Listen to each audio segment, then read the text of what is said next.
Përcillet nga Ebu Hurajra se pejgamberi sallallahu alaihi wasallam ka thënë: njerëzit janë si mineralet, ata që ishin të mirë para Islamit, edhe më pas janë të mirë, mjaft që të kapen siç duhet pas fesë së tyre. Pejgamberi i fundit Muhamedi sallallahu alaihi wasallam në shumë raste është ndaluar dhe ka vlerësuar strukturën, karakterin dhe cilësinë etike të njerëzit. Në një rast i dërguari i Allahut ka thënë: njerëzit janë si mineralet.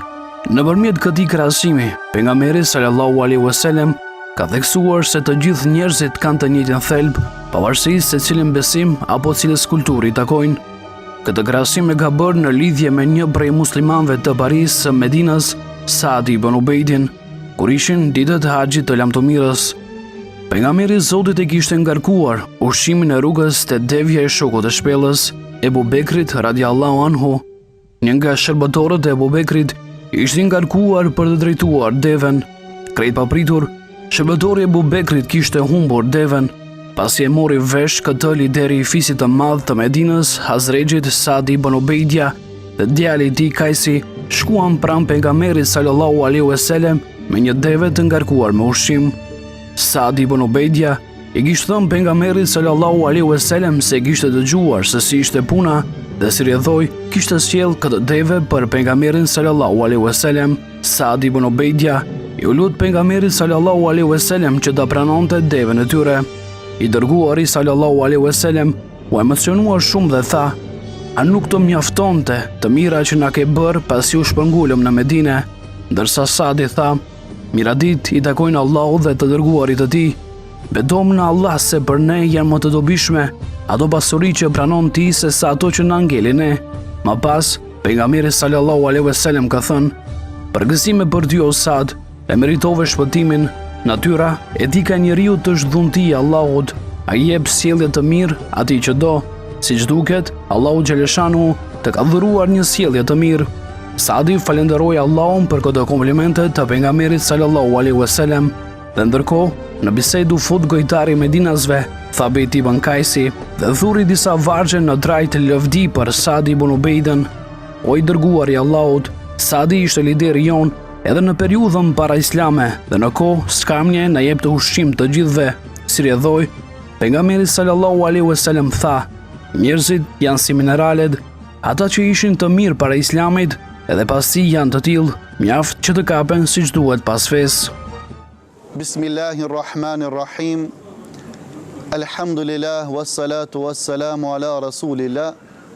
قال الله تعالى في كتابه الكريم بسم الله الرحمن الرحيم لقد خلقنا الإنسان في أحسن التقويم صدق الله العظيم. Hamdi, falenderimi i takon vetëm Allahu Dhul Gjelal, vetëm atë falenderojmë dhe vetëm prej tij ndihmë dhe falë kërkojmë. Salavatet, selamet qofshin për Muhammed Mustafan alayhi salam, për familjen e tij, për shokët e tij dhe gjithë besimtarët që e ndjekin dhe do ta ndjekin rrugën e tij deri në ditën e Kiametit. Padyshim se ne si besimtar gjithherë i referohemi Kur'anit famëlart. Dhe unë do t'i referohem ajetit që lexova më lart, ku Allahu Dhul Gjelal thot: Bismillahirrahmanirrahim, laqad khalaqna al-insana fi ahsani taqwim.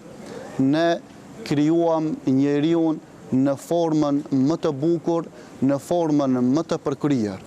Allahu Dhul Gjelal e dalloi krijesën njeri nga gjitha krijesat tjera që gjenden në univers. Allahu Dhul Gjelal krijoi 3 lloje krijesash. Krijoi melekët të cilët janë me mendje dhe pa epsh. Krijoi kafshët të cilët janë pa mendje por me epsh, dhe krijoi njeriun që i posedon të dyja me mendje dhe me epsh. Për këtë Allahu Dhul Gjelal e ka vlerësuar krijesën njeri.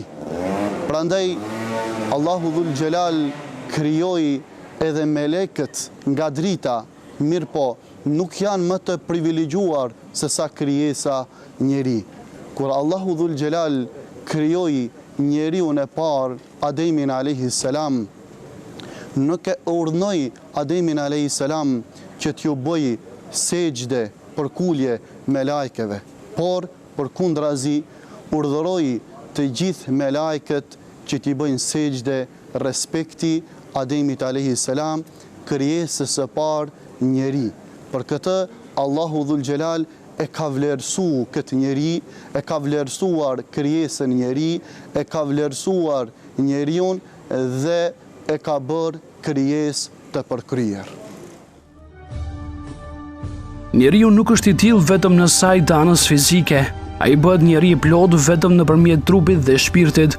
Allahu Xhaleshanu e ka krijuar njeriu nga dheu dhe më pas i ka fryrë prej shpirtit të tij. Fjala hyjnore, Kurani, e tregon qartë se si njeriu është i krijuar me të dy dimensionet e veta, i cili ka përsosur çdo gjë që ka krijuar. Ai ka filluar krijimin e njeriu prej baltës, pastaj bëri që barsarësit e tij të krijohen prej një pike lëngu të shpërfillur, së cilës më pas i dha trajt dhe i fryu shpirtin e krijuar prej tij. Ai ka dhënë dëgjimin, shikimin dhe zemrën, por pak prej qysh janë mirënjohës. Në një ajet tjetër që flet për etapat biologjike të krijimit të njerëzit, ato ishin njohësi të tilla: argjil, pika fare, droç gjaku, copës mishi pa formë. Me shpirtin dhe trupin, me fizionomin kuptimore dhe lëndore të tij, njeriu është një provë e madhe që tregon persosmërinë dhe pakrahasueshmërinë e artit hyjnor. Njeriu është trupëzuar me dëshirën ekskluzive të Allahut dhe në strukturë është një vepër e jashtëzakonshme, por në përmasën e ndjenjave dhe aftësive ka dhe disa dobësi. Me fjalë të tjera, njeriu i krijuar me fuqi dhe aftësi të kufizuara ka kërkesa të pakufishme për nga aspekti i dëshirave dhe lakmive të tij. Ai kurse nuk ka dëshirë që t'i përfundojë jeta që është dhënë, që prej Ademit sallallahu alaihi wasallam e këndej, ka dashur të jetojë gjatë, madje të mos vdes kurrë. Si rjedhoj, edhe nëse ai është i moshuar i pafuqishëm, dashuria ndaj kësaj bote, dëshira dhe lakmit nuk i tkurren asnjëherë. Vdekjen e ka pasur gjithnjë mbi kokë, por shpresën të madhe dhe syt ka largësi të mëdha. Edhe pse në kokë i përsillen me mira gjëra, ai përsëri vrapon pas shpresës së tij dhe nuk e kujton as pak vdekjen. Pejgamberi sallallahu alaihi wasallam, për ta përmbledhur me një ilustrim këtë çështje, një ditë ka marrë në dorë dy gur dhe ka pyetur: "Çfarë janë ky dhe ky, e dini?" Dhe i ka hedhur gurët. Sahabët e kanë vënë re se një prej gurëve kishte rënë më afër, ndërsa tjetri më larg. Ata u gjegjen: "Allahu dhe i dërguari i tij e din më mirë." Pejgamberi sallallahu alaihi wasallam u tha: "Ai që ra larg është shpresa e njeriu, ndërsa ky që ra afër është vdekja e tij."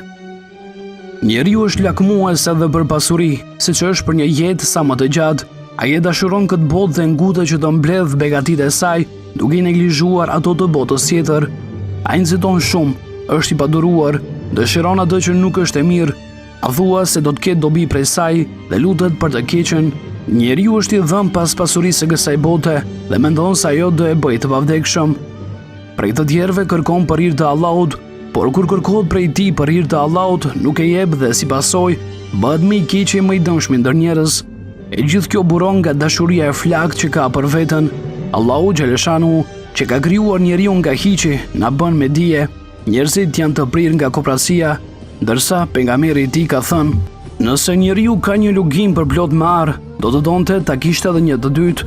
Goja e tij ngopet vetëm me dhe." Në një hadith tjetër, i dërguari i Allahut ka theksuar animin e njeriu drejt anomalive etike. Njerëzit u ngjajnë qindra devëve dhe mes tyre nuk mund të gjesh vetëm një për të kaluruar. Ashtu siç është shumë e vështirë që mes disa devëve të gjendet një deve që është e butë, arsyeshme për të udhëtuar dhe për të ngarkuar, ashtu edhe mes njerëzve është e vështirë që të gjendet një me karakter të lartë, me të cilën mund të ecet në rrugën e jetës, që do angazhohet për problemet e të tjerëve dhe do të ketë përgjegjësi të plotë. Dhe vërtet, realiteti është i tillë. A mund të hasen shpesh njerëz që angazhohet për problemet e të tjerëve dhe që kanë një ndjenjë të lartë përgjegjësie. Me anë të këtij krahasimi, pejgamberi sallallahu alaihi wasallam ka shënuar realitetin shoqëror të njerëzve, por njëkohësisht ai ka dashur që t'i angazhojë muslimanët që të merren me problemet e njëri tjetrit. Pse Allahu Dhul Gjelal e krijoi krijesën njeri? Përgjigjen e kësaj pyetje e kemi në Kur'anin famëlart, në surën Dharriyat, në ajetin 56, ku Allahu Dhul Gjelal thot: wa ma khalaqtul jinna wal insa illa liya'budun. Nuk e krijova njeriun dhe gjinët për asgjë tjetër pos që të më adhurojnë mua. Pra, i vetmja obligim i krijesës njeri është që ta adhuroj Allahun dhul Gjelal, që t'i bëj ibadet Allahu dhul Gjelal. Dhe jo rasisht njeriu është i krijuar nga dy përbërës më të pastër në univers, që janë uji dhe toka. Allahu dhul Gjelal për të na ruajtur këtë pastërti, ka dërguar pejgamber, ka dërguar profet. Pastaj çdo profeti, çdo pejgamberi i ka dërguar fletushka ose i ka dërguar libër. Ashtu siç edhe pejgamberit fundit, Khatamul Anbiya, vulës së pejgamberisë Muhammedit alayhi salatu wassalam, Allahu dhul Gjelal ja shpalli Kur'anin, që është katalogu i çdo besimtari musliman. E në këtë në fillim të Kur'anit, në ajetet e para të surës Bekare, Allahu dhul Gjelal thot: Alif Lam Mim, dhalikel kitabu la rayba fi hudan lil muttaqin. Ky është libër që nuk ka dyshim në të, është udhëzues për të devotshmit. Pra, për besimtarin edhe leximi i Kur'anit është ibadet. Pra, edhe leximi i Kur'anit është adhurim dhe gjithherë duhet që të i referohemi Kur'anit familart. Pra, qëllimi i krijimit të njeriu është vetëm që ta adhuroj Allahun dhul Gjelal, sepse Allahu e ka vlerësuar dhe e ka dalluar krijesën njeri. Në Kur'an mund të hasen shumë shpesh konstatime të cilat flasin për dobësitë e njeriut, por Kur'ani ka folur gjithnjë dhe për evitimin e këtyre anomalive etike me një qasje të vetëdijshme dhe me përpjekje maksimale. Për shembull, në ajetin e mëposhtëm, Zoti ka shënuar një dobësi potencialit e çdo njeriu. Vërtet që njeriu është krijuar i paqëndrueshëm, kur e godet e keqja, likshtohet fort, por kur e bija e mira bëhet koprac. Më pas, ka përjashtuar ata që nuk bëjnë pjesë në këtë kategori. Përjashtim bëjnë ata që falen e që janë të vazhdueshëm në faljen e tyre dhe që saktojnë një pjesë të pasurisë për lypësin dhe për nevojtarin.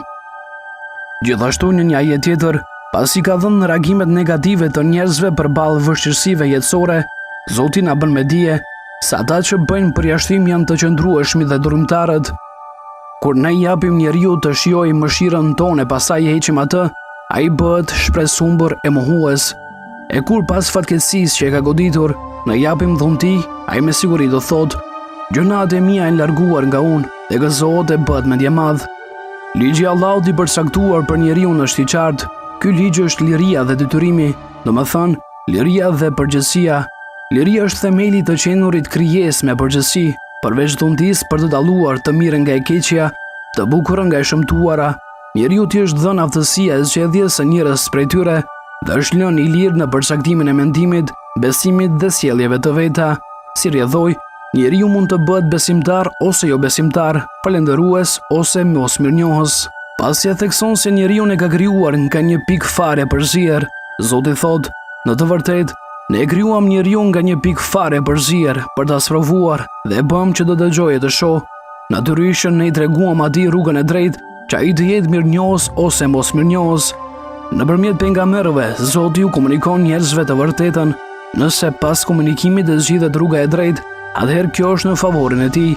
Ndërsa, nëse zgjidhet rruga e gabuar, atëherë kjo është në disfavorin e njeriu. Për këtë shkak, përgjegjësia individuale juridike është masa kryesore për llogarinë e tij në ditën e gjykimit. Njeriu është përgjegjës për atë që ka bërë dhe do përballet vetë me pasojat e veprave të tij. Pra njeriu e bëjnë të vlefshëm apo të pavlefshëm veprat e tij. Sipas Islamit, njeriu nuk duhet të vlerësohet nga aspekti i pasurisë, bukurisë, familjes, pra sipas kritereve materiale. Pejgamberi sallallahu alaihi wasallam ka urdhëruar: "Sa njerëz të leckosur ka që janë dëbuar nga shumë dyer shtëpi, por nëse një prej tyre betohet në Allahun, betimi i tij del i drejtë." Pra na ka këshilluar që njeriu nuk duhet të vlerësohet me kute kalimtare dhe lëndore. Në thelb, njeriu është një krijesë me vlerë. Çka i jep vlerë i njeriut? Ajo që i jep vlerë njeriut janë veprat e tij. Pra, në Islam nuk ka rëndësi pasuria, nuk ka rëndësi bukuria, nuk ka rëndësi posti, fama, pozita, por Islami vlerëson pikën më të rëndësishme, moralin. Pra, ajo që e zbukuron njeriun është morali i tij, ajo që e zbukuron njeriun është sinqeriteti i tij, ajo që e zbukuron njeriun është edukata e tij, është sjellja e tij. Për këtë Muhamedi alayhi salatu wassalam ka thënë se njeriu në ditën e gjykimit në peshore të Allahut Dhul Xhelal, ajo që do të pëshoj, do të rëndoj më së shumti është morali i tij, është sjellja e tij. Për këtë çdo besimtar, nëse don ta paraqes veten të bukur para të tjerëve, nuk është veshja, por është sjellja, por është morali, por është sinqeriteti, është drejtësia. Andaj Allahu Dhul Xhelal, pasi e ka krijuar njeriu në formën më të mirë, në formën më të bukur, pra ajo që e zbukuron njeriu është thjesht morali i tij, sjellja e tij. Njeriu ka një vend të veçantë tek Allahu Xheleshanu, ndryshe nga krijesat e tjera, madje për shkak të disa aftësive të tij, ai qëndron edhe mbi engjëjt.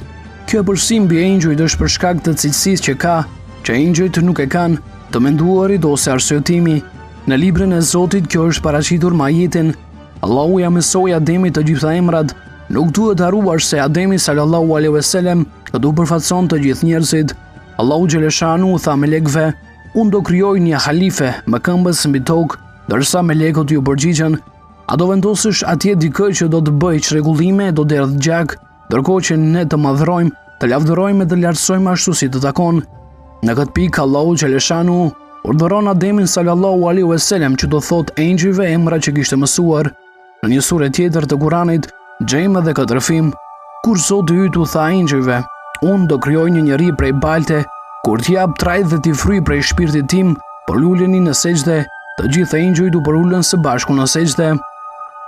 Vlera e njeriut është i krijimi i tij si administrues dhe sovrani vetëm në shfrytëzimin e begative të Allahut dhe në zbatimin e ligjeve të tij, por njëkohësisht edhe si subjekt, të cilët janë dhënë të gjitha mundësitë për të zhvilluar një jetë të rehatshme me përmasa botërore.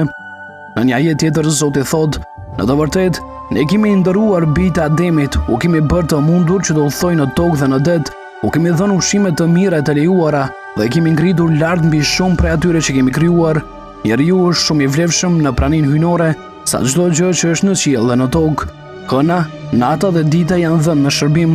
Përpasoj, njeriu është një krijesë qëllimore, kurse krijesat e tjera janë mjete për njerëzit, të krijuara për hir të njeriut.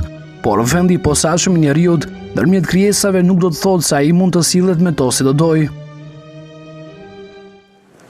Me çka e nderoj Allahu Dhul Xhelal krijesën njeri? Përgjigjen e kësaj pyetje e kemi përsëri në Kur'anin famëlart, ku Allahu Dhul Xhelal në surën Isra, ajeti me numër 70 thotë: "Wa laqad karramna bani Adam." Vërtet ne i kemi nderuar bijtë e Ademit, pasardhësit e Ademit. Allahu Dhul Xhelal na ka nderuar duke e krijuar universin për njeriu. Ka krijuar tokën për njeriu, ka krijuar qiellin për njeriu, ka krijuar diellin për njeriu, ka krijuar çdo send neve sot që na rrethon, edhe ajrin Allahu Dhul Xhelal e ka krijuar për njeriu. E kur njeriu është më afër Allahut Dhul Xhelal, njeriu më afër Allahut Dhul Xhelal është kur është në sejdë, kur është në përkulje. E si ka mundësi krijesa njeri të lidhet me Allahun Dhul Xhelal? Krijesa njeri lidhet me Allahun Dhul Xhelal kur e falen namazin. E kur është më afër? Kur është në sejdë. Do thotë, nëse sot na duhet termine ose na duhen kohë që ne të bëjmë takim me dikë, me krijuesin e gjithësisë, me krijuesin absolut, me Allahun Dhul Xhelal, nuk ka nevojë as të bëjmë termine, por vetëm nevojitet që na të falim namazin dhe na jemi drejt për drejt të lidhur me Allahun Dhul Xhelal. Tjetra, Allahu Dhul Xhelal thot Kur'anin famëlart: "Ujibu da'wata da'i idha da'an." unë i përgjigjem lutjes së lutësit kur ai më drejtohet mua. Pra, nuk ka nevojë për ndërmjetësues mes robit, mes njeriut dhe krijuesit, por mjafton që robi besimtari të i drejtohet vetëm Allahu Dhul Xhelal, pa asnjë person ndërmjetësues apo pa asnjë krijesë që të ndërmjetësoj. Mjafton që besimtari t'i ngrisë duart dhe hallin e tij, problemin e tij, ajo që e tangon, ajo që e mundon nëpërmjet lutjes t'ja adresojnë Allahu Dhul Xhelal. Dhe padyshim, pasi që Allahu Dhul Xhelal na ka dalluar, na ka vlerësuar, na ka nderuar me këtë Islam, Allahu na e mundësoft edhe në botën tjetër të jemi në xhenetet e tija të bukura. Amin. Njeriu të fisnikruar dhe të nderuar nga prania hyjnore janë ndaluar qëndrimet dhe sjelljet që nuk përputhen me nderin dhe dinjitetin e tij. Në këtë kontekst, njeriu janë ndaluar të gjitha veprat që e bëjnë t'i nënshtrohet dhe t'i robërohet dikujt tjetër veç Allahut. Dinjiteti i njeriu është i paprekshëm në mësimet e pejgamberit sallallahu alaihi wasallam. Në një hadith, ai sallallahu alaihi wasallam ka theksuar dinjitetin njerëzor duke na thënë: dinjiteti vetjak i njeriut, pasuria dhe gjaku i muslimanit janë të respektuara dhe nuk mund të preken, ndërsa takvaja, vetëdia për përgjegjësinë ndaj Allahut të shkëtuar në zemër. Për muslimanin, mjafton si vepër e keqe të nënçmojë vëllain e tij musliman. Shpirti i njeriut nuk është i krijuar prej gjërave të kota, por prandaj ne urdhëruam mbi Izraelit se kush vret një njeri që s'ka vrarë ose që nuk ka bërë çrregullime në tokë, është një lloj si të ketë vrarë të gjithë njerëzit. Dhe nëse dikush shpëton një jetë, është një lloj si të ketë shpëtuar jetën e mbar njerëzve. Të dërguarit tanë u sollën shenja të qarta, por shumë nga ata, edhe pas kësaj, i kaluan të gjithë kufit me të këqija. Kuptimi gnostik që i ka dhënë Kurani njeriu përmes personaliteteve të përsosura të pejgamberëve është çësia më ideale për të, në veçantë në këtë kohë, ku shkelen haptasje të drejtat e njeriu dhe ku njeriu është ndruar në skllav të pashpresë të kapitalit.